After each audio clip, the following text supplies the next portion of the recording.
Everyone from the United States, and good afternoon to everybody in Africa that might be joining today.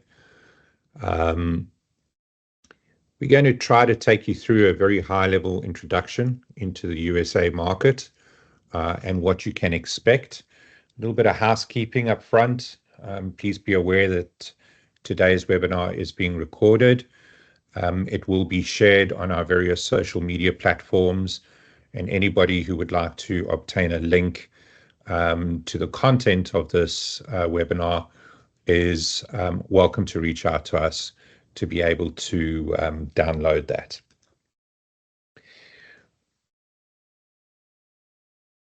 So, as I said, good morning. My name is Gavin van der Berg. Thank you very much for joining the webinar today, based on the introduction to the US retail markets and what the expectations are. I'm going to try to guide you through and explore the dynamics of an ever-evolving landscape in what happens here in the United States. So whether you're a seasoned entrepreneur or just starting out, hopefully today's session will give you a little bit of insight and be able to equip you to succeed in this highly competitive market. The purpose and goal today is to give you a clear roadmap and to navigating the US market. We're going to try to cover everything from the latest market trends to what major retailers like Walmart and Kroger are looking for in your products, critical roles in terms of innovation, how to execute on your purchase orders effectively, and towards the end, what we'll do is a general overview and focus on the 4 key areas that I'm going to be identifying today. And that is essentially understanding the retailer's expectations, the importance of innovation and uniqueness, executing on your purchase orders again, and ultimately converting. So by way of introduction, not a lot of people are fully aware of who the US Africa Trade Desk is. So we're just going to give you a quick brief introduction, and hopefully everybody can hear this and enjoy this video clip.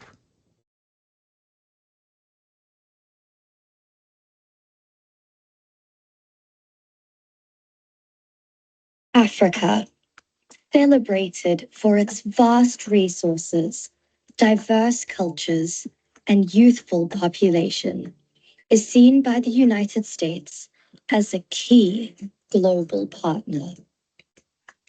The Africa Trade and Investment Activity is USAID's flagship contribution to the Prosper Africa initiative.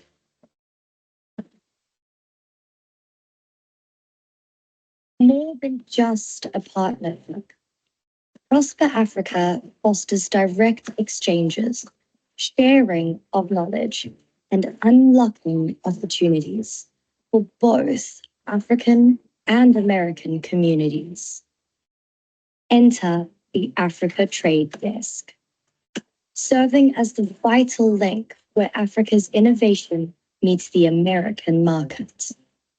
The Africa Trade Desk is instrumental in facilitating the introduction of African products into the US, enriching American retail with African textiles, agricultural goods, wines, fashion, and the distinctive tastes of African coffee and tea. Fueled by USAID's commitments, the Africa Trade Desk acts as a powerful engine driving these visions toward a reality, fostering economic growth and deepening cultural ties between our continents. Prosper Africa's vision goes beyond simple trade relations. It serves as a comprehensive strategy for enduring prosperity, where successful African businesses not only support local economies and strengthen communities, but they also introduce diverse products into the US market, contributing to a richer global economy. As we embark on this journey together, our collective future becomes increasingly bright. USAID and Prosper Africa are dedicated to promoting teamwork, innovation, and mutual success across the vibrant urban landscapes of Africa and the expansive regions of America. At the forefront of this endeavor, the Africa Trade Desk transforms our shared dreams into concrete successes, creating a path towards a future of shared prosperity and collaboration.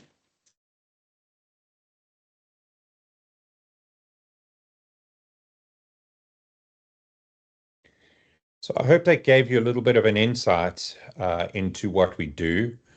Um, and I'm going to briefly now start giving you a snapshot of the scale of the US grocery market here in the United States, which I think is going to be relevant to a lot of you.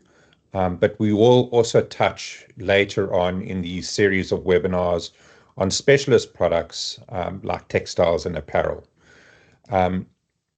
So the scale of the US market from a brief snapshot, the market size and its growth is between 1.5 and 1.7 trillion dollars.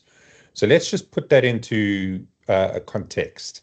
If we take the top 15 countries in Africa, and that's everybody from Nigeria to Sudan, it includes South Africa, Tanzania, Ghana, Ethiopia, Algeria, etc. The total retail spend of the top 15 countries in Africa is $573 billion. So that's 1/3 of what the US retail sector in itself is.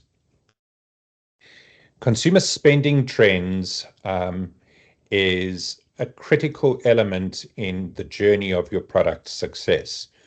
And what really happened is during COVID, the US consumer became very aware of where their product came from because shelves were empty. And what that did is it started to create opportunities for producers such as ourselves in entering the US market because it started to diversify the supply chain from various countries where the United States market was highly dependent. And consumer trends where there is a focus on elements such as organic products or new and innovative products or the new world products is becoming very trendy here in the United States at the moment. The customer landscape in the US is very fluid. It continuously evolves. And by that I mean that anything from inflationary pressure to the interest rates, all of these elements affect retail quite intensively because it might have an effect on something like the discretionary spend that a customer actually has. And that kind of refers to what I like to call the must-haves versus the nice-to-haves. There is the real essentials that you as a customer actually land up having to have. And sometimes, if you've got a little bit of extra money, you might pick up something that is purely an impulse buy or something that is totally discretionary. So what we do is we help you to kind of isolate into 6 core markets. And those 6 core profiles, if you want to call it that, those 6 profiles will help you to identify where your product would have the best form of success. So let's have a quick chat about what we refer to as the older generation, right? So an older generation is the people that are age 65 and plus. And then very, very interesting statistic is that by 2034, the 65 plus age group is going to outnumber people under the age of 18. And that then starts to resonate into, do we need to start having a look at what they are particularly looking for? And that includes health conscious shopping. So older adults tend to focus more on health and wellness, but they also have a increased demand for products such as organic foods, but also supplements. And as you get older, they start to look for things like low sodium products, low sugar, and higher fiber, because that's what they actually require in their diets. And then also having a look at things like pharmaceuticals and over-the-counter medication, and that will be supplements and vitamins and minerals and, all of those kind of things. Because, they do start to have certain chronic conditions, and they look to preventative care rather than, waiting until they get sick. They also start to become a very convenience type shopper.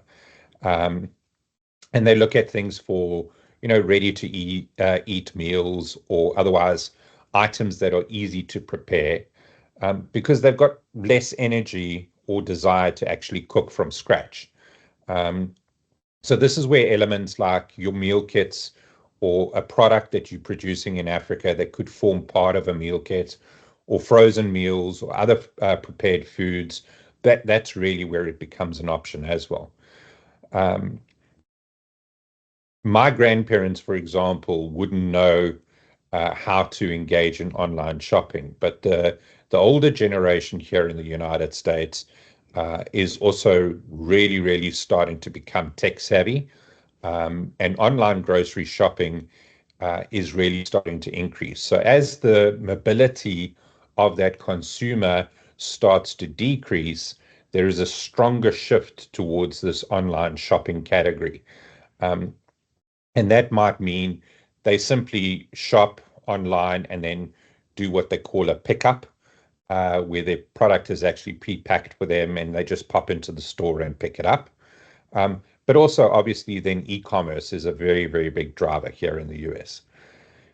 Another one of the elements that they look at is focus on smaller portions, and single-serve packaging. So, as these households start to become smaller, with more single-person or two-person households on the older adult section, there's a greater demand for smaller packaging and these single-serve items. So just be conscious of that, and be aware of that in your packaging strategies. The consumer in the United States is becoming extremely diverse, and this is driven by an increase in immigration into the US, and a lot of retailers have identified an underserved section within their stores, and they estimate that to be about 12% of their market share. And that's what they're calling the multicultural flavor profiles. And that's really, really creating an absolute fantastic opportunity for people from Africa and producers from Africa to kind of fill that void. So obviously, there is the Hispanic and the Asian influences that are starting to influence cuisine, but there is a very, very big focus on African flavors. And as I said, that's not just driven by the immigrant population, but also by the broader population's desire to have a look at diverse culinary experiences.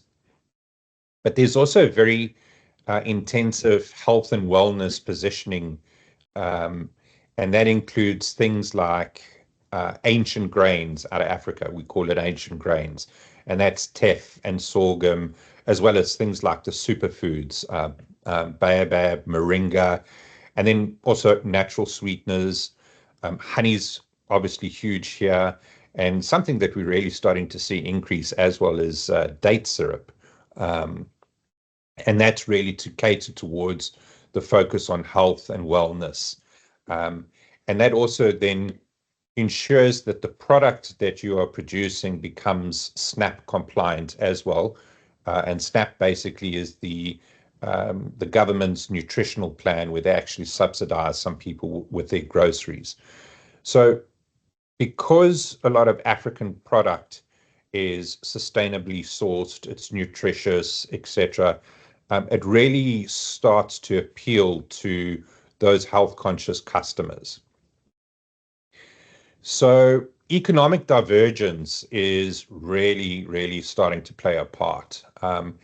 And by that, I mean there is a significant polarization in consumer spending. So you've got high-end spenders, which is what we refer to as a least price-sensitive shopper. And then you've got value-oriented purchases where people are looking for deals or an item that's on promotion or a more price-sensitive element. And then there's obviously an intensive focus on essential goods versus non-essential goods. And again, your discretionary spend versus your non-discretionary spend. And then regional disparities also start to play a key role. And that's, urban shoppers versus rural shopping habits. So how can we from Africa leverage these kind of economic divergences? And number one is there's a lot of really good premium products out of Africa. So those can be used to target very niche markets. And there's a lot of very good mainstream products out of Africa, which can be focused on the broader market here in the United States. So talking about, the real high-end products, and we saw some really, really good, fantastic items at the Summer Fancy Food Show. Those would focus on the premium consumer, authenticity of the actual product itself. And there is a rising interest in exotic and ethnic foods, especially things like spices, organic teas, superfoods, and then obviously the artisanal items that we can help you and position in that luxury goods type category where you've got a discerning shopper.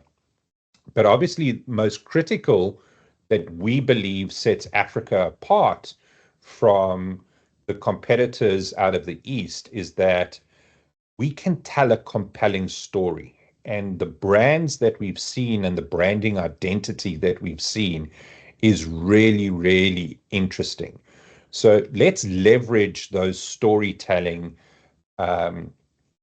capabilities of your product and connect that to the affluent consumers, but then also really pay a lot of attention to highlighting the uniqueness of what you do and incorporating things like the sustainability as well as the cultural heritage of African products. And let's work on developing that narrative that is going to resonate extremely well with that particular consumer market and the consumer sector. Changes in terms of households. So you're starting to see a shift at the moment into either one-person households or multi-generational households. And again, that goes back down to we're seeing an increased demand for smaller portions and single serves. The single person households tend to be the younger households. They have a demand for convenience, and they're also very environmental conscious. So there is a need to introduce some form of waste reduction. They tend to prefer, obviously, items that suit their lifestyle, so quick on the go, etc., and seek to have a look at the products that are tailored to a single person's need. And again, as I said, that's the quick and easy prep foods. When you shift to multi-generational households, you really have to start having a look at the diverse dietary needs of a multi-generational household. And sometimes that means that, it's not just the staple food element, but it's also some of the specialty items that will be able to create and cater for different age groups within that household. And those consumers are obviously looking at family size packaging. So they might be having a look at something that is packed in bulk.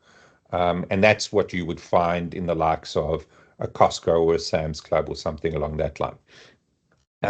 They also start to have a look at products that might offer a greater value for money if they're buying it in bulk. But then also be very, very aware of the cultural and traditional food in terms of the cultural relevance of those multicultural and multi-generation households. So as an African producer, you can really benefit in aligning yourselves with these kind of trends, particularly, African, Afro-Caribbean, and other immigrant populations, etc., are looking for those kind of elements. Next up, we have the millennials, right? So millennials have kind of peaked out in terms of what their spend is. But they are a shopper that is extremely health conscious. So they're known to focus on health and wellness, which then in turn drives a demand for products that are perceived to be healthy, natural, organic. Um, Big focus on fresh produce, plant-based foods, superfoods, and then obviously functional beverages as well. They pay very careful attention to sustainability as well as ethical sourcing. So this is where things like, fair trade or eco-friendly packaging and ethically sourced products are extremely highly valued. And that type of consumer is also prepared to pay a bit of a premium for product that aligns with their values. They also have a cultural exploration flair within the way that they actually shop. So they're the type of shopper that will try something different because it might be a little bit hip and something new for them to try. And that really resonates in terms of driving unique and exotic ingredients. So when you're formulating your product, don't just have a look at, trying to produce a final product. Consider the elements of maybe just producing an ingredient that can be brought across to the United States and combined in somebody else's product. These millennials also really like to support small and independent brands as well. Your um, Gen Z shoppers is the first truly digital native generation. They've grown up with their smartphones, they've grown up with social media, they understand e-commerce. It's an integral part of their lives. And as their income starts to grow, they have this increasing preference to shopping online, using mobile apps, and engaging with brands through digital platforms. Retailers, their retail focus and where they shop are those type of retailers that offer them a seamless way in which to actually buy. Um, and that obviously includes mobile shopping experiences that would give your product a competitive edge. The social element of commerce for Gen Z is playing a very, very important part. So consider doing some investment into your social media platforms like Instagram, TikTok, and Snapchat. These consumers look to discover new products through social media influencers, general influencers, social media ads, um, user-generated content. Um, these platforms kind of make it critical to reach this audience.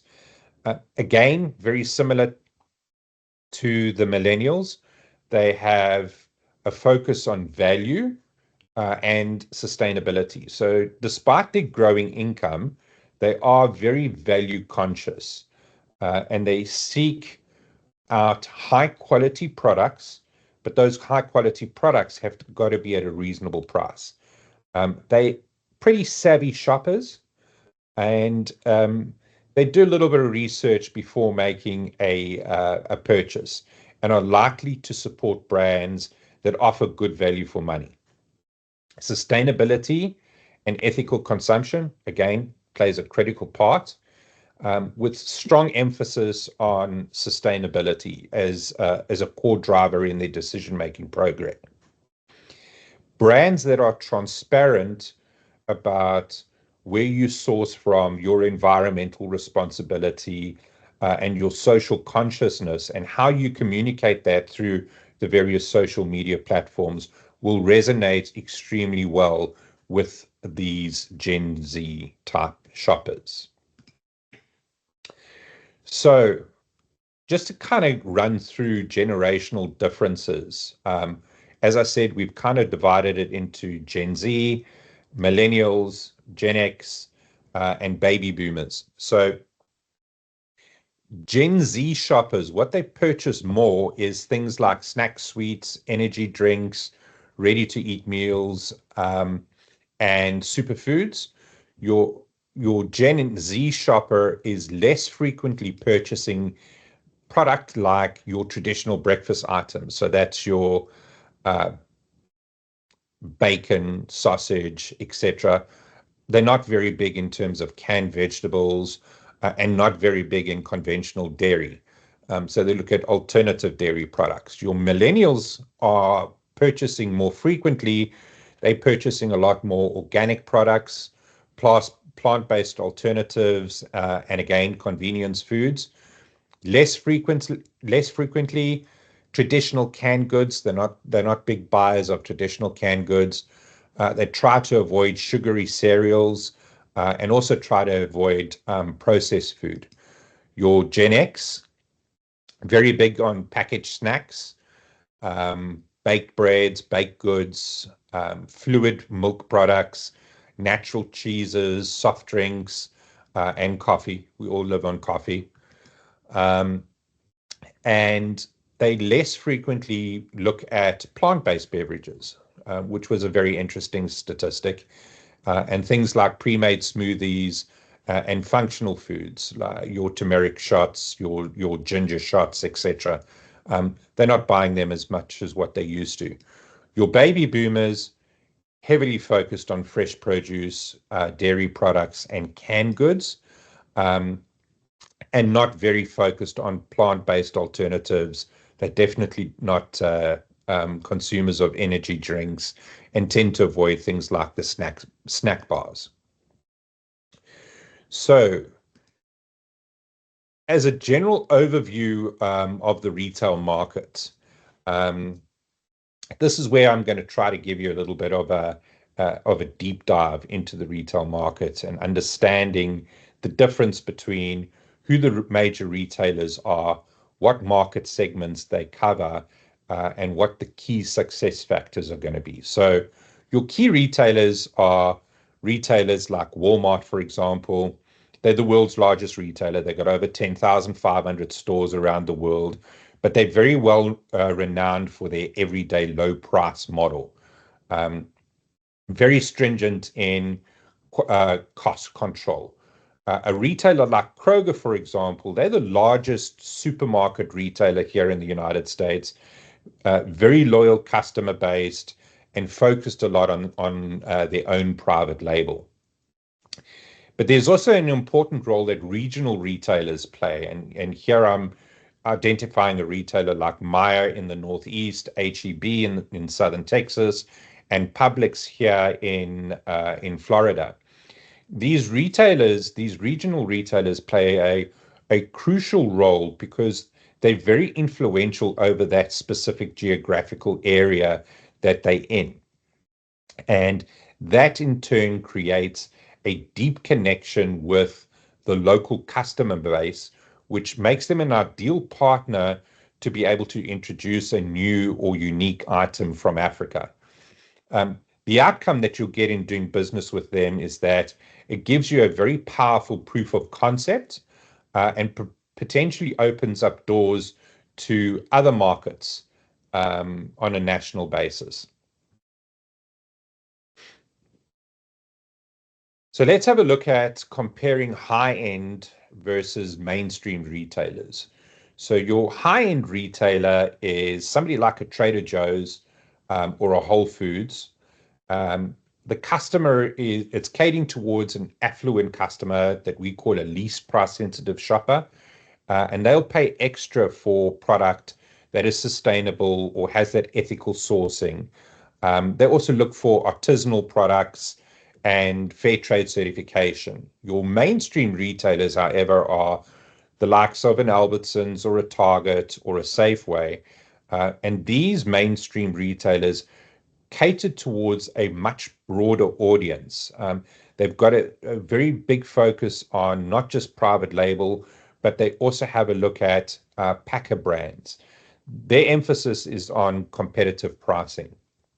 So just understanding what we refer to as the 3 Cs, and that's now trying to set you up for success: cost, capacity, and continuity. So talking a little bit about cost. Competitive pricing in the US market as for a new product is important, but it's not the be all and end all, right? Make sure that you have factored in your shipping, your tariffs, and you're not sacrificing quality over price.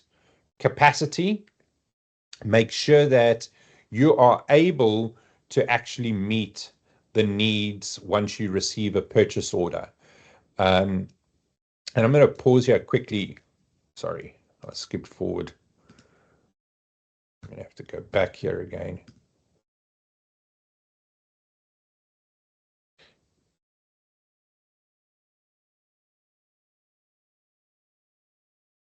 Apologies for the small technical glitch.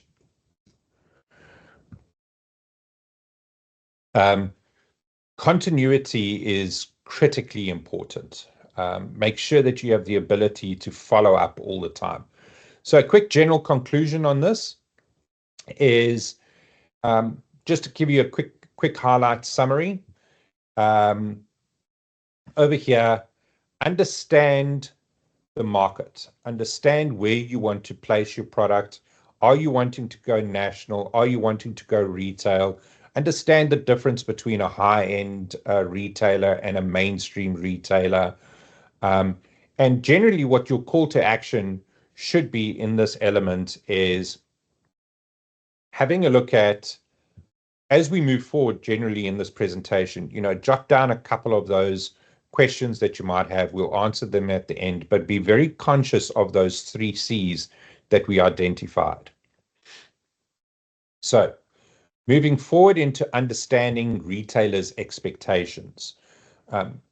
Essentially, what is the retailer expecting from you? And what does a Kroger and a Walmart look for? Obviously, first and foremost, product quality and safety. So those of you that have joined our network, you would have received a non-disclosure agreement. That non-disclosure agreement helps us to start engaging with you on a confidential basis to pull information into the system that validates quality and safety.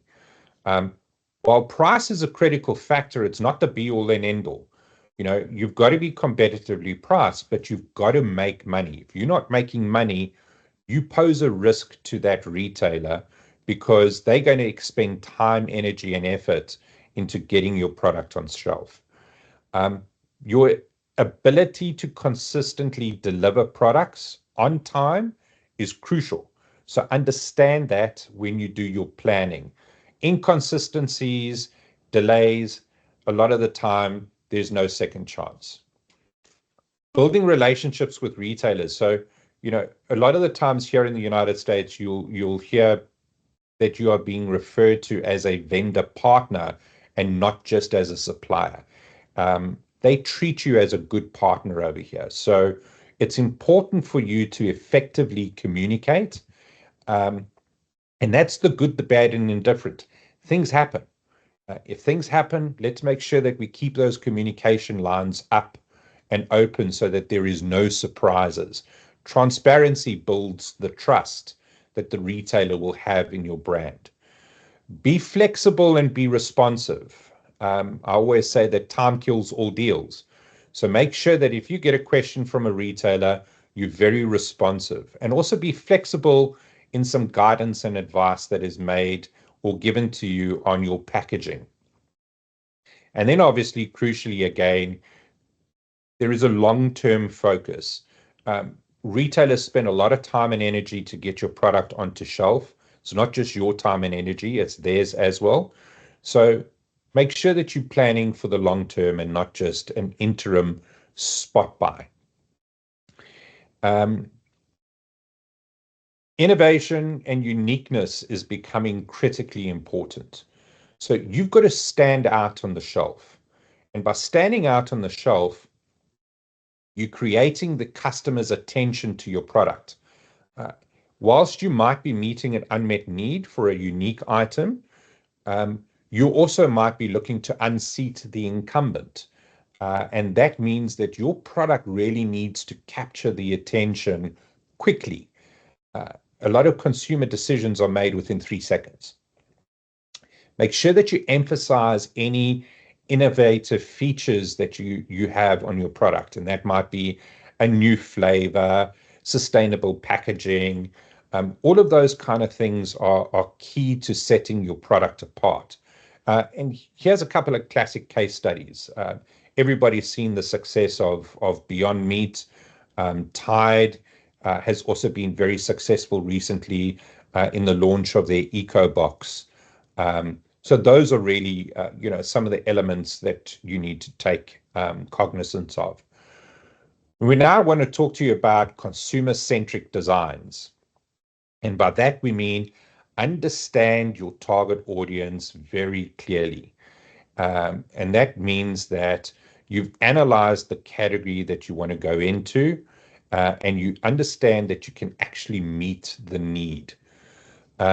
Again, your packaging and your branding is crucially important. We've seen some really, really great packaging, well-designed packaging that highlights the uniqueness of your product will set you up for success. Execution of purchase orders. Once you've got that PO, let's make sure that we can actually execute on that PO. And that starts to push through elements like, again, the emphasis on reliability.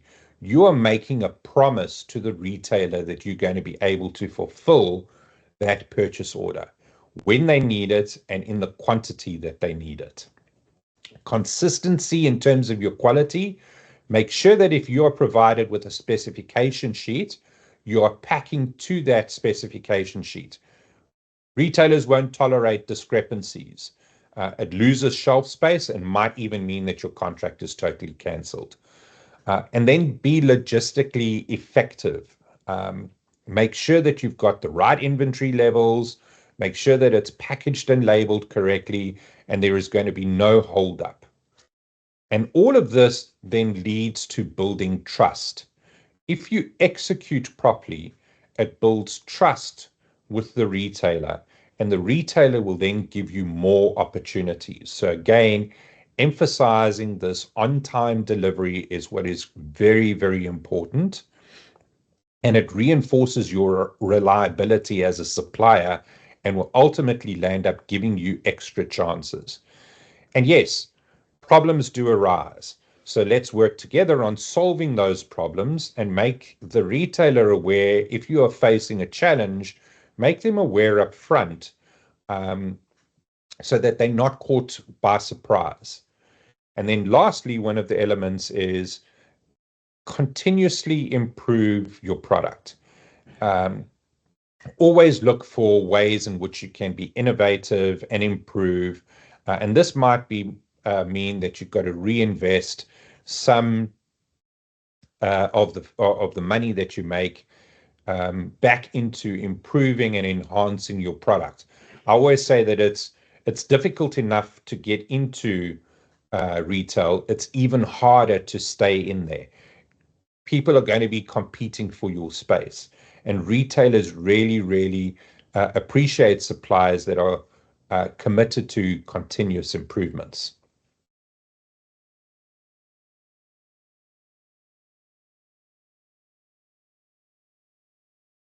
So hopefully, what I've done now is I've highlighted the fundamental keys to success. And, really these are summarized into know your market and stay informed about the trends. We are happy to provide that information to you. We've got some good social media platforms. Reach out to your local ATI representatives or your USAID mission. Work closely with your various chambers of commerce. A lot of the times they have some really, really good up-to-date information, and be aware of actually what is happening out there. Focus on building long-term relationships with your retailers. And in that, you need to understand what your customer acquisition cost is going to be, what your customer lifetime value is going to be, and exactly what your unique selling point is going to be. Innovate, stand out, but always have the customer in mind. A lot of the times we get very passionate about a particular product and we get upset because a retailer says it doesn't really suit them. Move on. If you believe that what you have is the right thing for the right customer, you will find a retailer that has that same mentality, that is prepared to back you and give you guys a chance. And then obviously, lastly, deliver on your promise. When you get a purchase order, as I said before, you're making a promise, and the retailer are continuously bombarded with hundreds and hundreds of offers. And if they can rely on the promise that you've made them, they are going to ensure that they keep you on the shelf. And that really resonates into reliability and consistency, which is key. So we've left quite a lot of time available for a Q&A session. So I think, Sue, you might have a couple of questions. We have a few people from our team that have joined the call, and that's some of our retail activation specialists. So Sue, if you could just ensure that Nafal is also on speaker, and let's go into some questions maybe. Hey, Gavin, okay, good. Yes. Hi, Gavin. Thank you very much. Hi, everybody. Hi, Nafal. You've got presenter status, so you are able to answer questions. Thank you, everybody, for joining the webinar. I see only in our chat in the Q&A that there weren't a lot of questions. Only one remaining is that the presentation that you see now and the link to the recording will be shared with all the attendees on this webinar. So that will be done either later today or tomorrow morning. And Gavin, there were no other questions on the Q&A section of the webinar. Okay, so what I'm going to do is I'm just going to move on to the next slide. And this is how you can actually get in touch with us.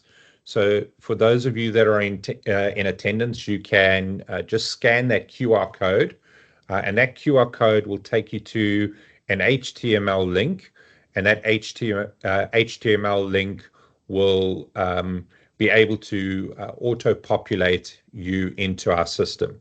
So with that, I'm going to pause, and I'm going to give the last remaining 5 minutes to Nafal. And Nafal is just going to talk to you about his experiences from what retailers actually expect. Hey, good morning and afternoon, everybody. Thank you, Gavin, and thank you, everybody, for being available for the call today. As Gavin mentioned, I do have the experience from our side on the retail activation piece regarding just the brand and category management piece when it comes to bringing products over from Africa to the U.S. With that being said, whether it is the Walmarts, Kroger's, or the other regional retailers that Gavin brought up, the biggest point to make is that, and Gavin also touched on this, product quality and safety is of the utmost importance. You're obviously going to need to fit all of the regulatory standards that a retailer is looking for, because at the end of the day, they're the ones putting their name on the product as well as yourselves. But for them to meet the consumer's expectations and have that recurring changeover of people purchasing product, it needs to meet the highest quality and safety standards for their banner. So that is piece number one. Following that is the price. Pricing, as Gavin mentioned, is crucial, but it's not the end all be all, because you also have to meet the quality standards that we just spoke about. A lot of these everyday low price initiatives that the retailers put out goes along with the supplier's ability to provide them with a great product at a great price. So that sort of encompasses the beginning of the relationship with you and the retailer, because they know they have a reliable source for their product at a really great cost, and the product quality is phenomenal, and the consumer purchases it over and over again. Alongside that, supply chain reliability and service level numbers sort of run the industry. And from my experience, retailers on a daily basis have a report that is sent out to their team, making sure that service levels are up to their company standards. And that goes hand in hand with the demand planning piece. It's a two-way street. Obviously, the retailer will be reaching out and working with their retail teams that we communicate with, asking for just updates on demand planning, making sure that you have a reliable forecast to go off of. So when the time comes, whatever quantities they're looking for, you're able to supply. So the demand planning piece is a really key portion of the relationship, and is the building block of making sure that continued support goes on for however long the relationship is. And within that relationship, you're obviously looking for long-term relationships with these retailers, because they're not looking to make one-off deals. A lot of the relationships that I've helped the retailers build have continued for years and years because of that reliable source, because of the quality products and price. So building that foundation of a great relationship with the retailer sets you up really well for a relationship in the long term. So if a opportunity comes up and the supplier and the retailer knows that you are capable of creating a new product line or specific items for them, you'd be the first to know. So being able to adapt to what the retailer is asking for, creating these products year over year, depending on what updates they'd like to make, whether it's new packaging, whether it's a new formula or a new flavor of something they're looking to introduce, that flexibility is super important to a retailer, because at the end of the day, they want to make sure that relationship lasts as long as possible while you are giving them product with high quality, great price. You're able to communicate with them in a responsive and quick turnaround to make sure that they're informed about the status of their product. If there's any issues going on, they need to know immediately. It's sort of an assurance to them, knowing that even if you are a continent away, they still have access to you, and making sure that if there's an issue, it gets answered immediately. If there is a change that needs to happen, it's something that can be dealt with in a quick timeline. So just from a product quality all the way to building that long-lasting relationship, that's sort of your keys to success with working with a lot of these retailers. And it could sort of just really be boiled down to making sure that you're always responsive to them, making sure that you're able to fix any issues that ever come up, because not every day is perfect. Anything can happen on the production line at any given moment that can disrupt the process. But the way you respond to that, the way you keep them in the loop, and the way you make sure that the relationship is as open as possible to create that line of communication, to create that long-term partnership, is the biggest focus. And that's what Gavin and I's team are here for, as the retail activation arm, as a supporting agency to make all this happen. We really value the relationships with the retailers, but obviously with the supplier as well. So the goal is to have you both at the dinner table together to discuss these opportunities. And the goal at the end is to create that long-term partnership between all parties involved. I think that's it for me. If Grace, go ahead. I think you may need to unmute them, Sue.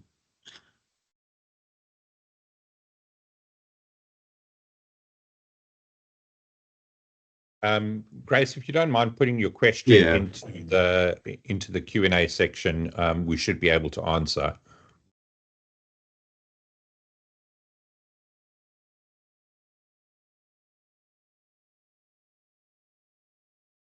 Hello. And can you hear me?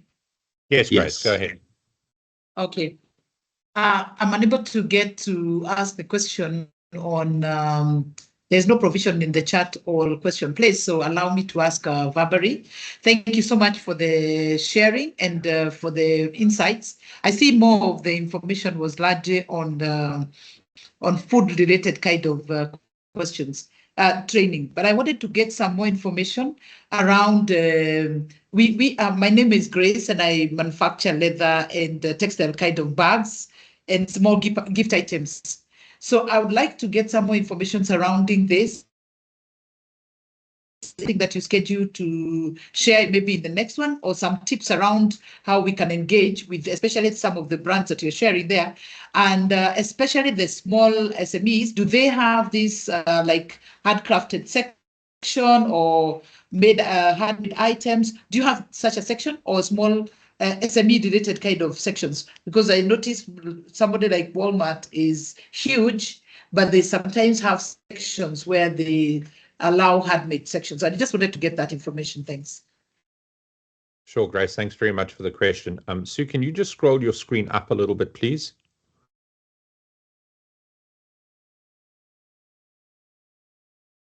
Up. Here we go. So, Grace, to answer your question, this webinar series has 7 parts to it.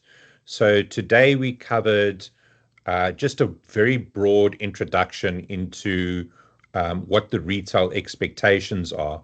But we're going to start going into a little bit more in depth into each of these elements, and then catering for very, very specific types of supplier groups. So, next week we're going to be covering packaging design, how we can assist in terms of packaging design and what US consumers are actually looking for. Then on the 29th of August, we're going to really go into in-depth on what your USP or your unique selling proposition is going to be. And then we're going to bring in on part 4, helping you to determine what the financial viability of your product is and what those metrics are going to look like. And there we have members of our team that will have a look at everything from the cotton content on a t-shirt that might make it AGOA eligible versus paying the 27% import duty. And we've got an expert from Agate Solutions that will be presenting part 5, and that's navigating all of the regulatory matters here in the United States. And again, that's everything from FDA to USDA to USDC, etc. And then one of the ones that I really encourage everybody to attend, we have some insights from a retail expert that is going to be presenting on the 10th of October. And that's going to be done in the format of a fireside chat. A really influential person here in the United States. The name and the content is going to be made a little bit later, just so that we can kind of manage the number of people that we're expecting to join that one. And we also have, from a US Africa Trade Desk perspective, an intensive focus on women-owned businesses and how we can help women-owned businesses export to the United States.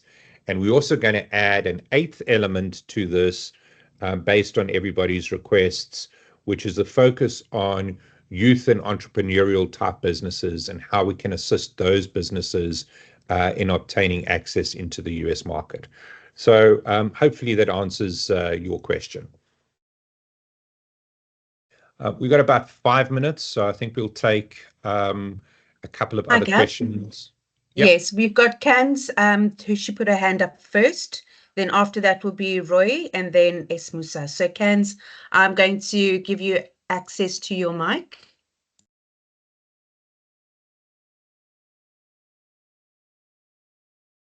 Cans? Hi, good afternoon, guys. Thank you so much for this amazing information and insight. And what's really comforting to know is I've had some dealings with a third-party distributor overseas, and they've expressed very similar information and guidelines as to what you have about being a successful supplier to the USA. A quick question that I have. I am a woman-owned business. We produce pet supplements of human-grade quality with plant-based proteins, etc. How would I approach companies or organizations such as Kroger or Walmart? And is there somebody at the US trade desk that could assist me with specific guidelines? I'll let you take that one. Yeah. So, Cans, that's where our team steps in. So, within the Africa Trade Sales, which is the company I work for that is contracted with the U.S. Africa Trade Desk, we have the resources to be able to go to the retailers and seek if there is an opportunity for your specific product line. I will tell you that the pet care category is growing. There is a need for a more fresh, new take on pet supplies. So that falls in line with what we're seeing in the market. It may not be at a Kroger, it may not be at a Walmart, but we definitely think there could be an opportunity at other regional retailers. So the first step would be, let's just connect via email, and then I could take a look at scheduling a call with you, as well as some other members on my team, and then we can just carry the conversation from there. So I'll put my email in the chat, so feel free, whoever would like to just look at having a conversation, please reach out to me, and then we can work on scheduling. It looks like there's over 180 people in here, so if it takes time to follow up with 180 of you, I apologize. But yeah, I think that would be the first step to take. Great, thank you so much. I look forward to chatting further. Thank you.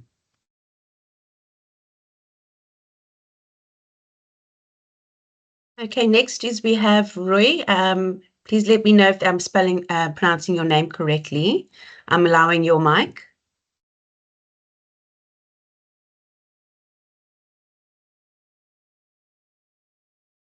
Roy? I believe you are listening to me. My name is Ruiz, very well the spelling. Thank you for this presentation. I congratulate for the presentation. I'm from Angola, from Refriango. Refriango is a beverage industry in Angola.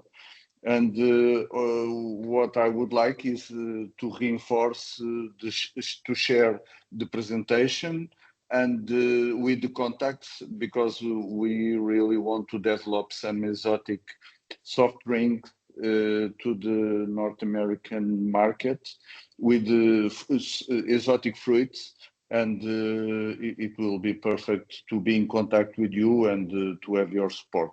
Okay. Thanks, Ray. Sue, I think we're going to be able to take one more question, and then I just want to wrap up with some additional insights. So whoever's you've got next up. I've got S. Musa.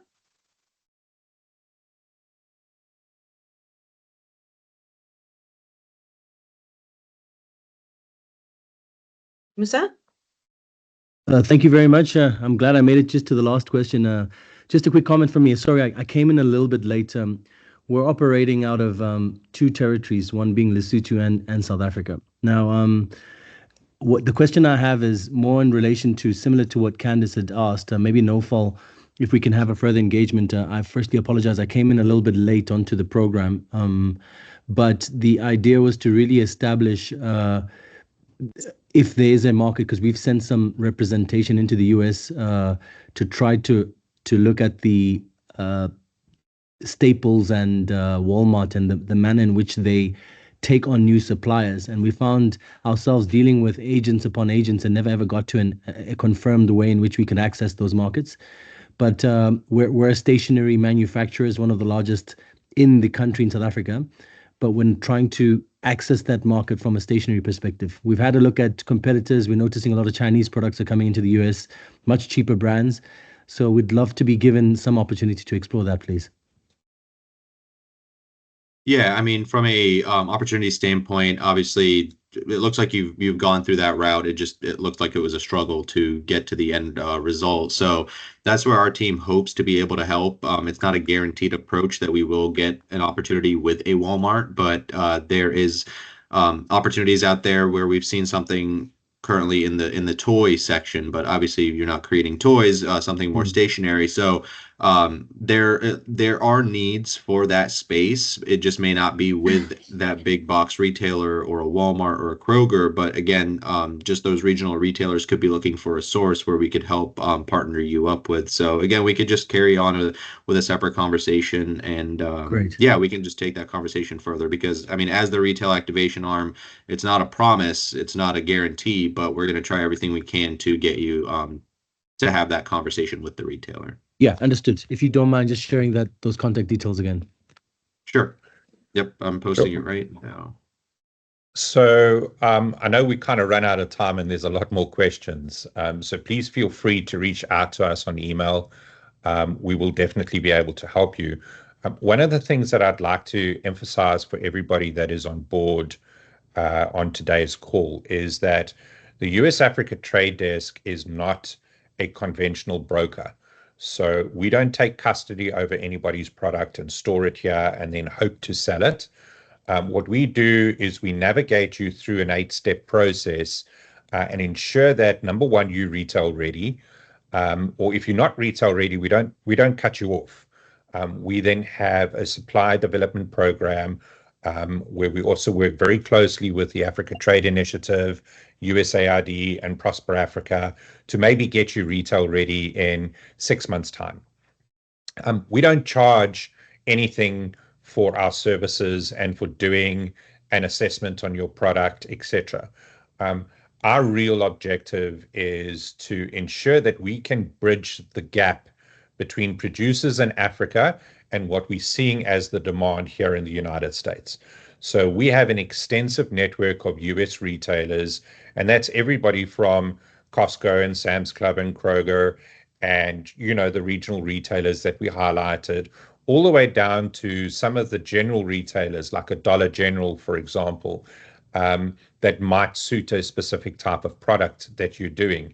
And Nafal and his team have got direct access into all of those retailers and to the decision makers of the product. So we're not just sending them an unsolicited offer of a particular item that you might have. We're assessing within that retailer what that unmet need is, what the supply risk that they have from their existing suppliers, and how we as USATD and ATI can help bridge the gap between the African producer and the US retailer. And within the USATD system, we have various mechanisms. So either we can take custody over the product and we can be the vendor of record. That means that we would pay you wherever we source the product from. Or alternatively, what we can do is we can just facilitate an introduction. But by facilitating an introduction, you need to be able to be aware that you are going to be needing to service those retailers. In some cases, the retailer kind of insists that we are the vendor of record. But one of the big things about USATD, and a reason why we request that you execute a non-disclosure agreement, is that there is complete visibility in the entire supply chain. So you will see the ultimate price that the retailer is paying, and the retailer will see the ultimate price that you are supplying at. And everything from the necessary insurances, the clearing costs, the forwarding costs, etc., all of those are made 100% visible to every single transaction that we do within the system.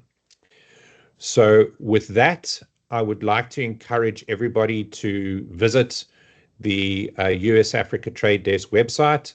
You can go onto usatd.org. In the top right-hand corner, there is join our network. asks you a couple of simple questions.